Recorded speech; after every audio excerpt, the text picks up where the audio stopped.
Curses are tricky. They play on irony. Always gotta figure out what the catch is. Marlena had spent decades looking for a way to lift it. Transformed into a wight, she stole spoons and lured folk into her home, trying each time to get them to dine with her.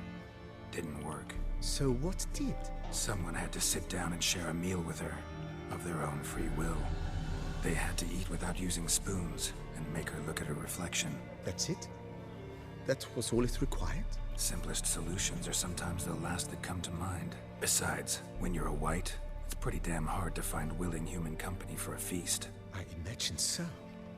But, most importantly, it is now over. Please, don't worry.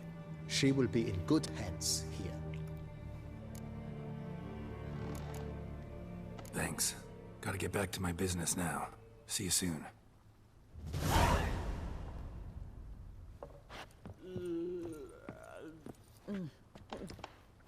Tasty. So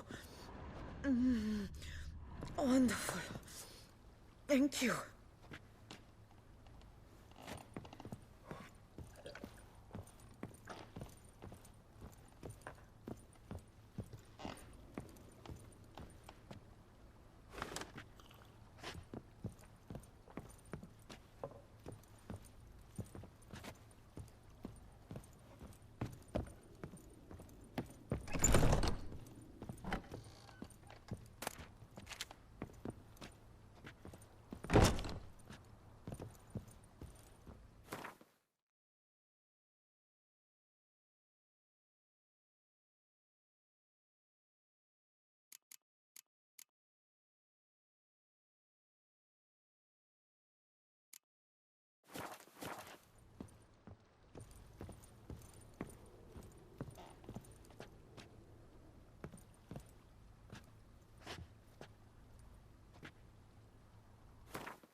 Till we were red and sweaty.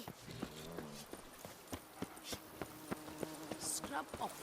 You'll soon need the coffee.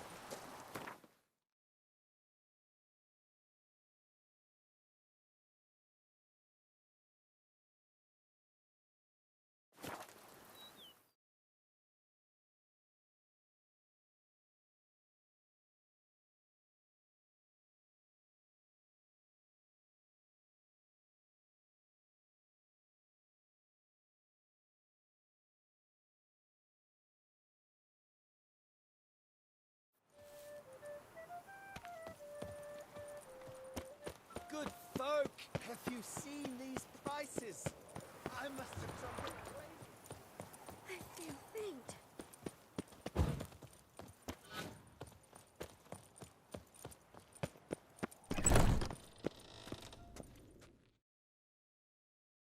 Greeting. This... My own hell.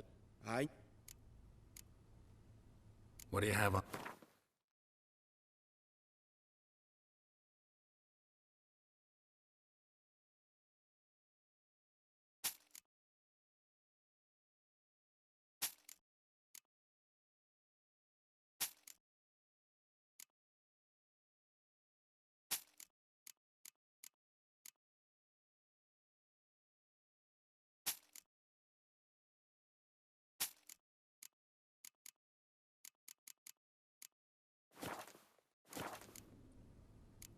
Farewell. Good luck on the path.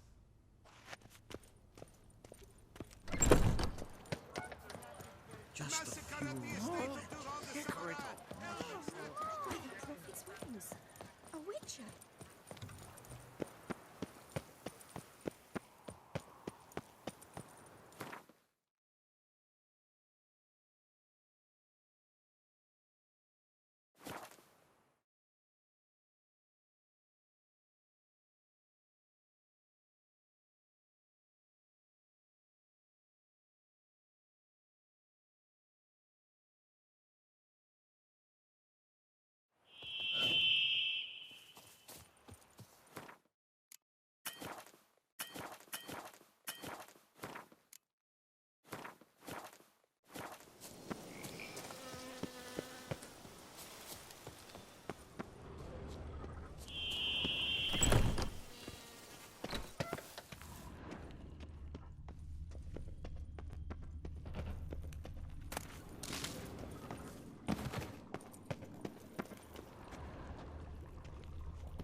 Think your friend's hand will make for a nice broth? You've clearly honed your sense of humor. But we are not cannibals, Geralt. I took a fragment of tissue from the hand. It will suffice to prepare some resonance. What did you do with the rest? I cremated it, as our codex commands. Raven told me you'd acquired the necessary ingredient. Pretty helpful creatures. Call on them often? I try not to overdo it, but they can be so useful, as they were now, when I merely needed to be sure I could arrive in time should things go sour. Managed fine alone, but thanks for the thought. Gonna need much longer to finish brewing resonance? Mentioned a last ingredient, too. What about that? That, I fear, might prove troublesome. You see, to use the concoction to summon the memories of one, the solution must contain the blood of another specimen of the same species. Shouldn't be a problem. I happen to know a higher vampire who should be willing to help. Right, Regis? It's not that simple, I'm afraid. While you were away, I tried my damnedest to identify a replacement, but alas, none such exists. Not sure I understand what the problem is. Can't we just draw some of your blood? The blood must be in an agitated state. As I'm certain you know, higher vampires can change their corporeal shell. As our flesh changes, so does our blood's chemical composition. To make a long story short, I shall need to induce in myself a state of strong psychokinetic arousal. In brief, madness, rabidity. And that stands to be very, very dangerous. Dangerous? Why? I mean, you'll still be you, right? True, but I should be highly agitated, in a state of fury. You know better than I that fury cannot be controlled. If you've ever seen an enraged vampire, you know very well that all who find themselves nearby will be in grave danger. How will we handle that? I'd rather not have you lunge at me, claws extended. That makes two of us. But worry not. I've thought it through very thoroughly. Details to follow soon. All right, so what do you want to do? We shall visit Tesha Mudna, an ancient vampire estate.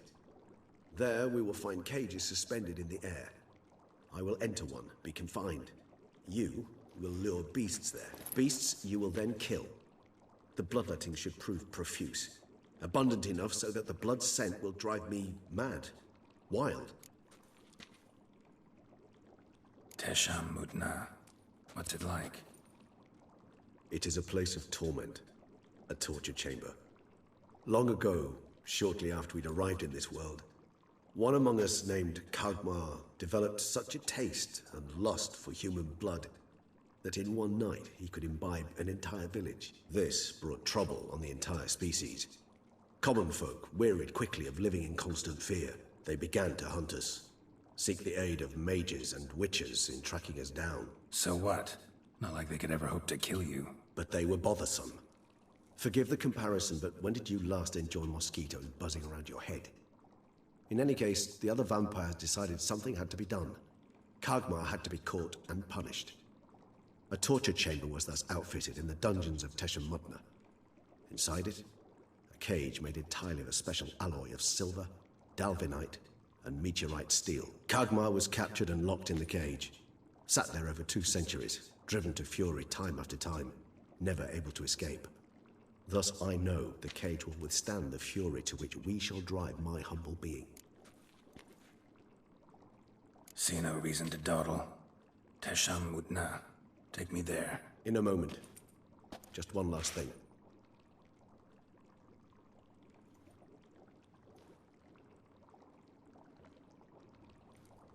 What was that? Blood. Oh, the last favor the Raven did me. I've also taken some Sangurium, a solution that sharpens one's sense of smell. One drop of blood shall smell like a gallon to me now. You crazy? You're a recovering addict. Your outrage warms my heart, Geralt. But you must remain calm. I have no choice.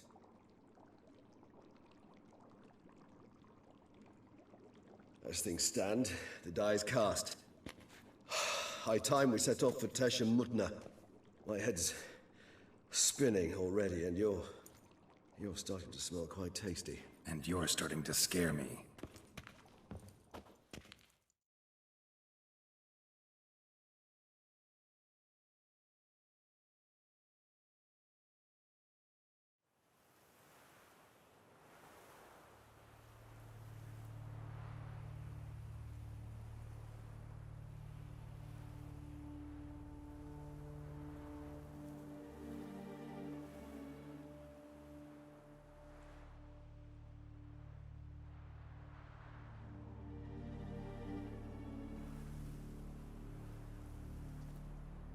We have arrived. The sacrificial chamber of torture and torment lies underground. Sure you know what you're doing? I can only hope I do. Please, let's go. The longer we delay, the less control I shall have of my faculties. I'd really prefer not to hurt you. You lead.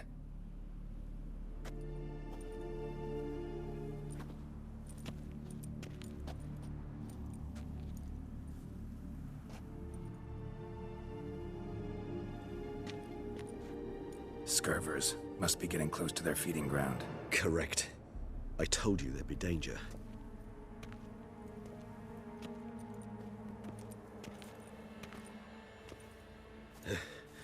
Beyond this wall lies... An ancient vampire dungeon. Seen a lot of things in my time. Nothing quite like this, though. I feel honored.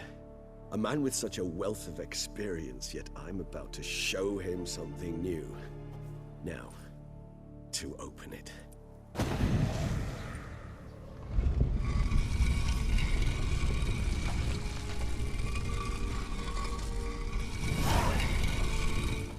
How the hell? It's an ancient form of protection against unwanted guests. The mechanism which releases the latch reacts only to a higher vampire's blood. Tricky mechanisms, a vampire hideout. Fortified, secured. Must have been important to your species once, Toussaint. It shall always be so. During the conjunction, the gate from our world into this one opened upon this land and no other. This was the first place we saw. Victim's been disemboweled, intestines ripped clear out. Scurvers have gnawed on this corpse. Repeatedly.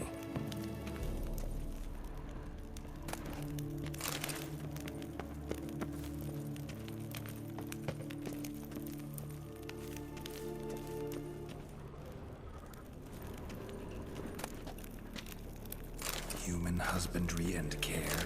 This for real? The author observed humans, their behavior, over the many years he spent breeding them. Morally suspect though it may be, it's a thorough survey of the topic.